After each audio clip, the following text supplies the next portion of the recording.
Bora, Fel, se liga nesse corte do programa Resenha da ESPN, onde é o Fábio Luciano, o Luiz Fabiano, Zé Elias comentaram sobre essa sequência do timão de vitórias aí no ano passado e nesse ano também. E também discutiram aí sobre o domingo bem majestoso, Corinthians e São Paulo, domingo fora de casa, Coringão aí com o primeiro desafio no clássico, jogão difícil. E o Luiz Fabiano já deu aquela provocada no Fábio Luciano, hein? Os caras estão achando que estão com essa bola toda. Lembrando que amanhã tem Timão e Água Santa pelo Campeonato Paulista. O Timão que joga em casa, buscando a terceira vitória consecutiva na temporada. E depois logo pensar no majestoso domingo contra o São Paulo fora de casa. Então comenta aí, deixa seu like, se inscreve no canal, ative as notificações para você não perder nenhum vídeo do Coringão. Então sem mais enrolações, bora pro vídeo. A gente tá aí uma foto, né, do Coronado, aí o Yuri Alberto e o Romero abraçados, dando risada. Aquela enfim. fotinho do assessor de imprensa. Por favor, aquela fotinho do assessor de imprensa. Você certeza, Priya. Deixa o Corinthians quieto. Fotinho do assessor de imprensa. Essa questão, vamos lá, gente. Mas essa questão, Priya, que você falou, é fácil de definir, porque você pode chegar e falar assim, não, então faz o seguinte, eu bato esse pênalti, o próximo que tiver você bate. Acabou. Não tem problema. O capitão é o pacificador. Ele tá aqui. Eu sou realista. Tá indo muito lá na arena, hein? Vamos cortar essas idas na arena. Tá indo muito na arena. Luiz, você batiu o pênalti igual o Yuri Alberto. Sequência de gols, caixa. Belo clube, segunda rodada. Falei, vou... Pra começar, né? Aí você vai lá, aí o Romero vem, pega a bola e fala assim, quem vai bater sou eu. O que você faria? Nossa, não sei. Ainda perdeu, imagina. Não vai bater mais também. Não chega nem mais perto. Você já brigou com alguém no campo por causa disso, Luiz? Não. Imagina aqui, não. Pênalti não. Sempre era bem definido. Mas também, quando não tava lá, existe o peso do, né? Mas do Sevilha, por camisa não. Sevilha é definido. Era definido. Todos os times têm isso, definido. Todos os times têm. As bolas paradas, marcação dentro da área. E tá lá, tua carinha lá. Você tem que marcar esse cara aqui. Se o cara fizer um gol, Você sai, Priya, seja na prancheta, seja na folha, você já sai definido. Quem vai bater pênalti, quem vai bater escanteio, o primeiro da barreira, o segundo, o terceiro, já sai definido. Esse negócio do Emiliano fala, não tem. Você falou de barreira? Você falou de barreira, o primeiro da barreira. E tem também o que vai abaixar na barreira do adversário para atrapalhar o goleiro adversário. Vocês viram ontem o André Ramalho no gol do Coronado, muito legal a imagem. Eu gostaria que vocês, craques, analisassem. Olha lá, Márcio, fala em cima da imagem. Não, isso aí é legal porque atrapalha realmente o goleiro, né? Isso aí deve ser treinado, Priya, com certeza, porque a precisão do você consegue tirar a atenção do goleiro, né? A bola passa justamente onde ele faz o movimento, né? Pelo amor de Deus. Isso aí é antigo. Esse aí é defensável, pelo amor de Deus. Eu tô cornetando o goleirão, mas é defensável essa bolinha. Desviou ainda na barreira. Mas tem um desviozinho na barreira ali. Desvio. Essa era pra pegar, né? Era pra pegar? Mas hoje em dia é até fácil Luiz, fazer isso. O seu goleiro tomando um gol desse, fecha no Luiz, Joãozinho. Como é que você olhava? Como é que você virava na barreira olhando pro goleiro?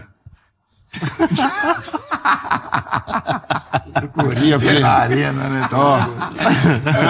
O jogo tá difícil pra caramba, segurando os caras que 45 mil pessoas. Vai no gol, é gol, chama gol, hein, ó. E o Guilherme, vocês conhecem o Guilherme? Quem deve ter falado? O Guilherme, então. Guilherme, centroavante, treinador do Belo Clube, grande centroavante, amigo de todo mundo aqui também. Jogava demais, hein? O Guilherme, a gente olhou, tava com o Ricardinho assim no jogo, aí quando acontece o gol, o Guilherme só faz um gesto e volta pro banco. Você imagina a raiva que ele não ficou. Mas a bola foi bem batida. Isso aí se fazia muito no passado também, Priya. do André. Nós ficávamos na frente da barreira. Ficava 3, assim, é isso mesmo. Não ficava 2 metros, não ficava bem colado. Aí tinha soco, tinha tudo. Nossa. Né? Era soco por baixo aqui assim, às vezes dava aquela cutuca pra poder separar, assim, mas tem uma, na final do Campeonato Paulista 95, no gol que faz o Miller. Agora acho que o jogador adversário tem que ficar uma distância da barreira. E tal, que o Marcelinho Carioca bate. O Miller atrapalha o Veloso, né? Eu tô na barreira. Eu junto com o Marques, nós estávamos na frente da barreira, assim, incomodando, porque na época não tinha esse negócio do VAR, não ia voltar. Então, muitas vezes a gente vinha, dava o tranco na barreira, tomava tapa, mas aí vinha pra trás e pisava no pé do cara pra poder abrir a barreira. Tinha muito disso. O fato, Capita, é que não é que o Corinthians não empata mais com ninguém. Não perde mais pra ninguém. O Corinthians não empata mais com ninguém. Sequência de Só sabe o que é vitória. Só sabe o que é vitória. 9 seguidas. Assim, o time ganhou muito em qualidade.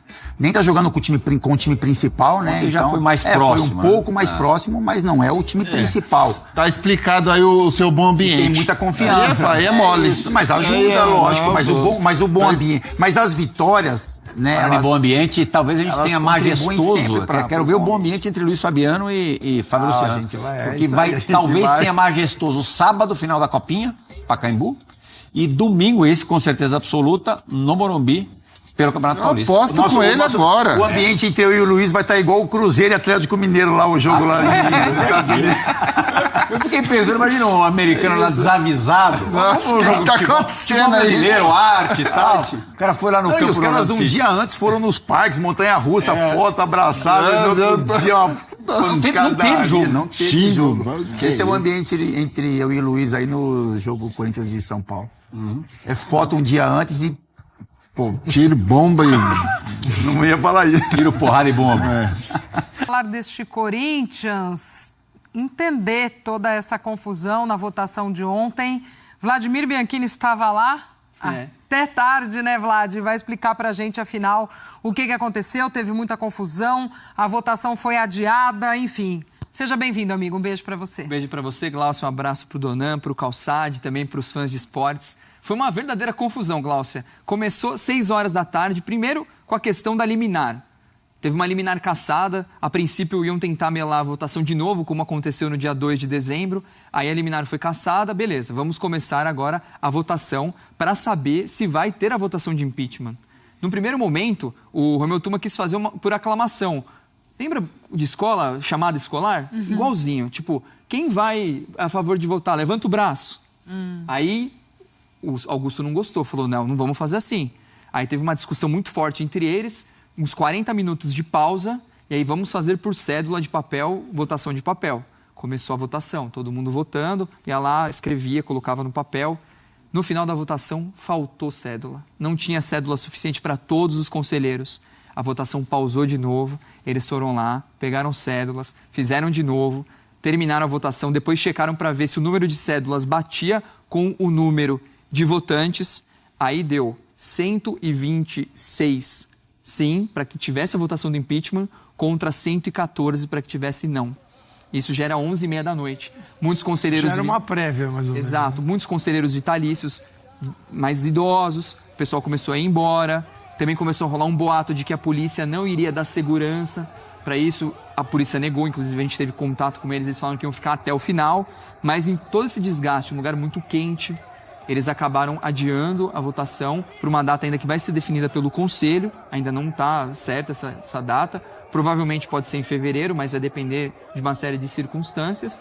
E o local também ainda não está definido, porque ontem a gente viu muita confusão. A polícia, ela levou um efetivo mais ou menos de 150 do choque, mais o pessoal do trânsito. Eles fecharam todas as ruas em volta do Parque São Jorge. Mas a gente viu, por exemplo, teve torcedores que invadiram o Parque São Jorge, bateram num conselheiro, teve outros que foram hostilizados, intimidados. Então foi uma situação muito tensa, muito complexa. Agora a gente vai ver o que vai acontecer, porque vai ser marcada a próxima votação, aí começa da parte da explanação do Augusto e do pessoal, vão ter um tempo lá para fazer a explanação e logo em seguida a votação.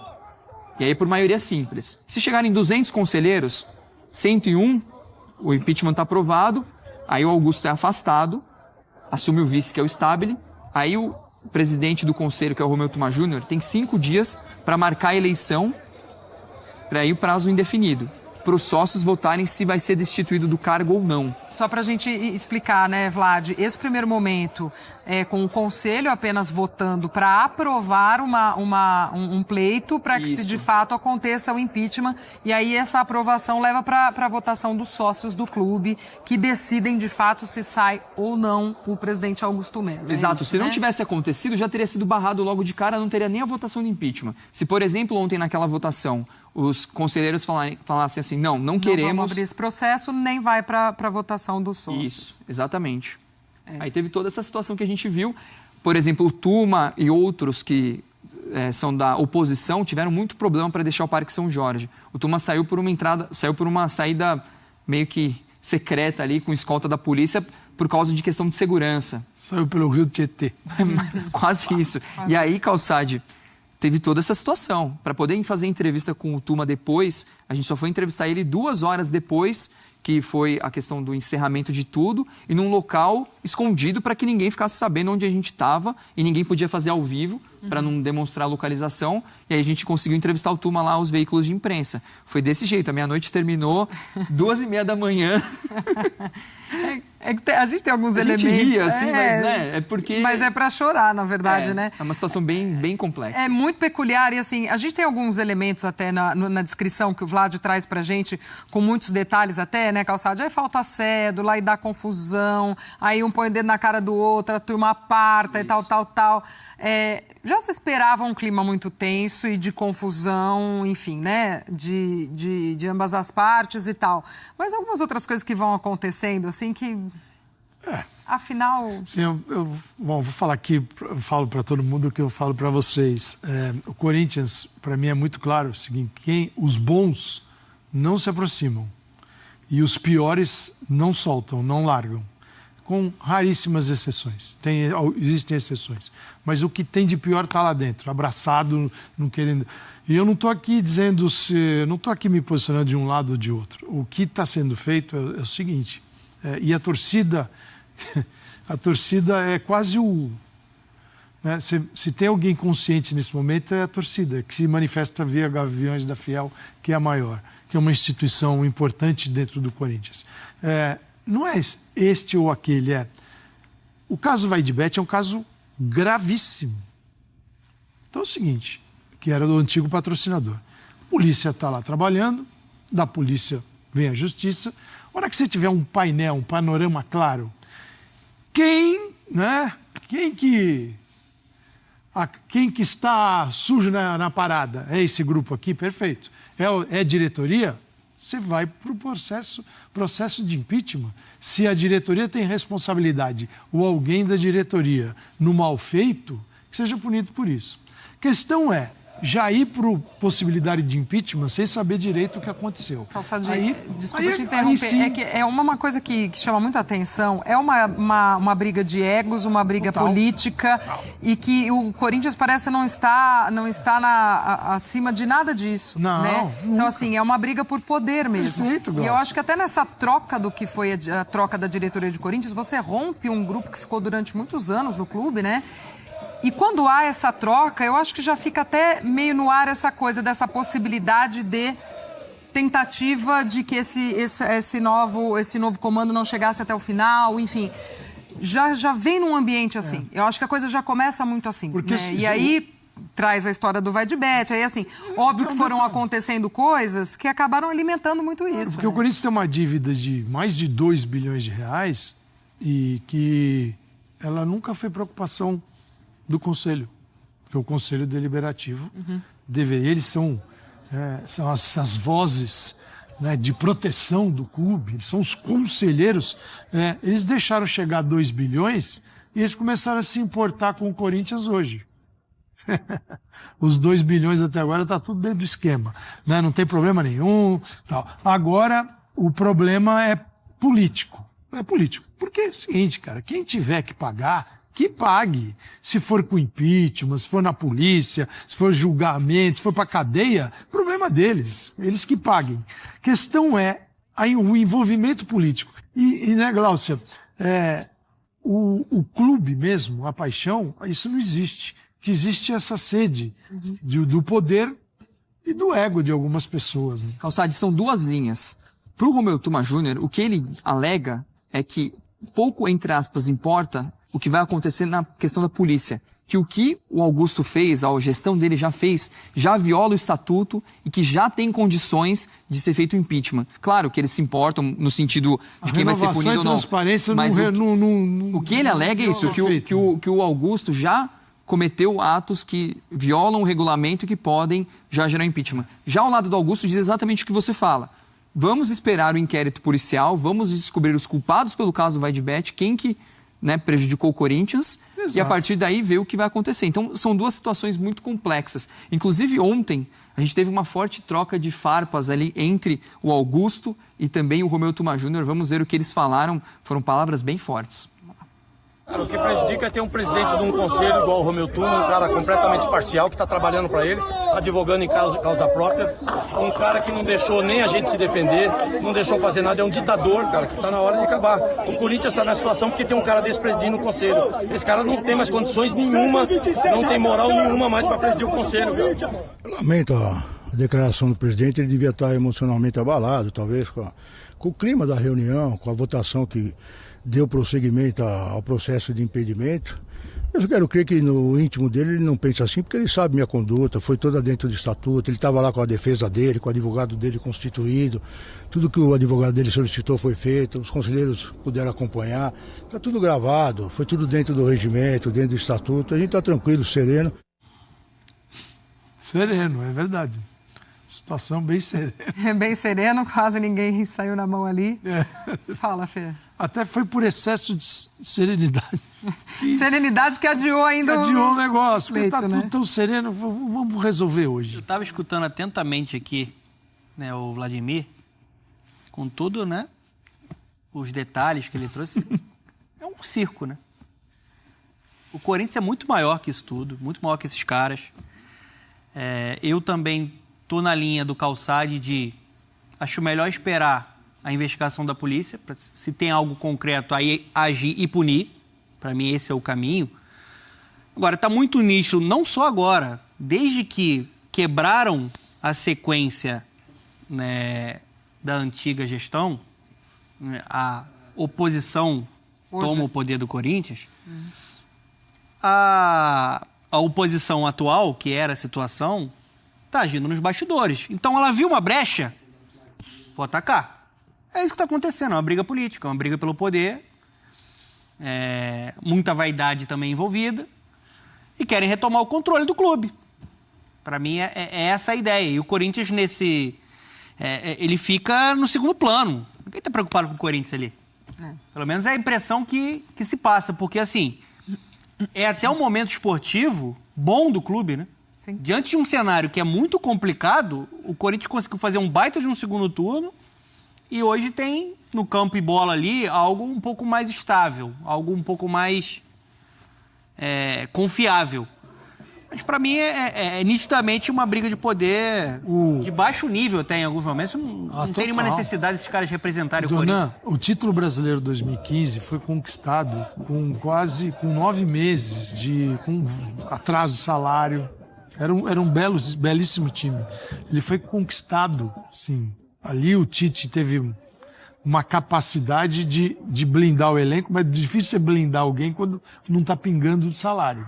Né? O Corinthians ali não teve manifestação do Conselho Deliberativo. Quando você fica 10 meses, 1 ano, 9, sem pagar salário, sem pagar também as questões trabalhistas, isso não é problema.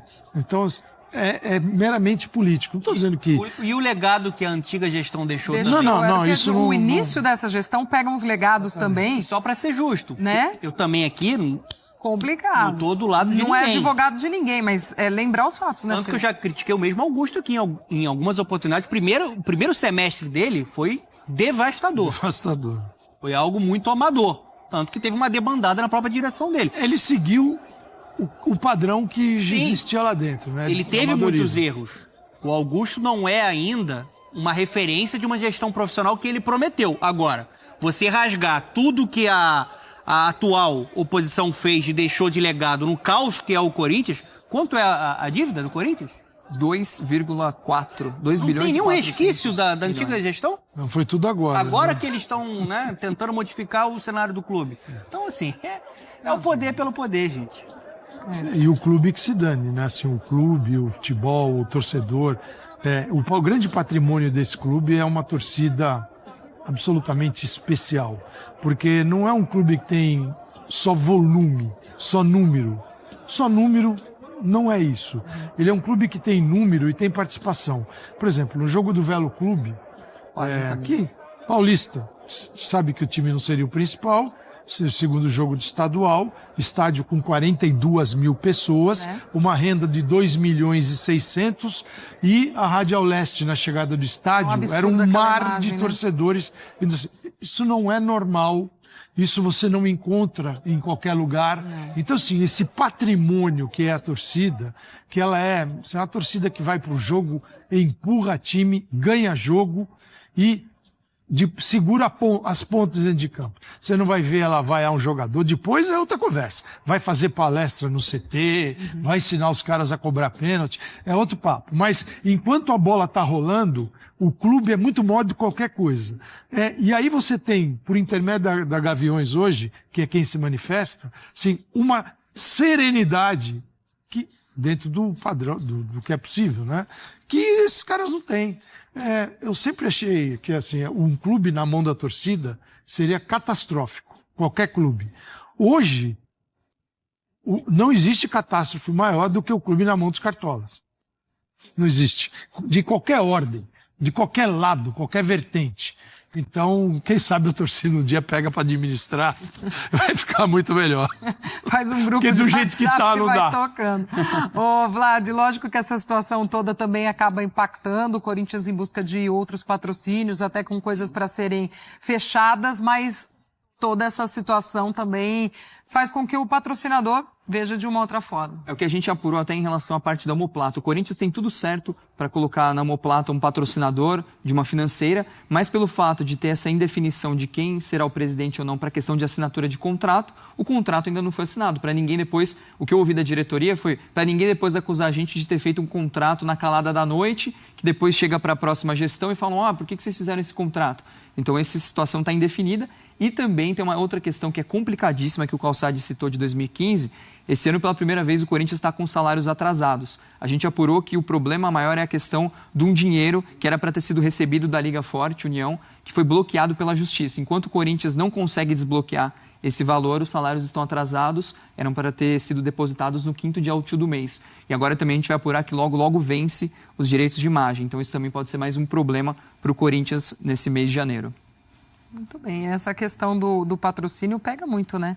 Porque é óbvio, o clube precisando também fazer caixa com outras frentes aí com dinheiro parado, e aí você não assina um patrocínio porque não há definição. A gente pensa pelo lado da empresa também e fala, opa, peraí, né? Afinal de contas, tem que entender a situação antes de assinar um contrato, né? Porque você, empresa, está aliando sua marca a um clube de futebol, e esse clube está num momento caótico, institucionalmente falando, não dentro de campo. Dentro de campo ele conseguiu resolver, o que parecia muito mais difícil resolver dentro de campo. Melhorou e tem um início no Paulista, considerando todas as dificuldades, com 2 vitórias. Então isso traz tranquilidade. Mas você está aliando marcas. Quando você tem uma marca muito sólida, uma marca bem administrada, você atrai patrocinadores.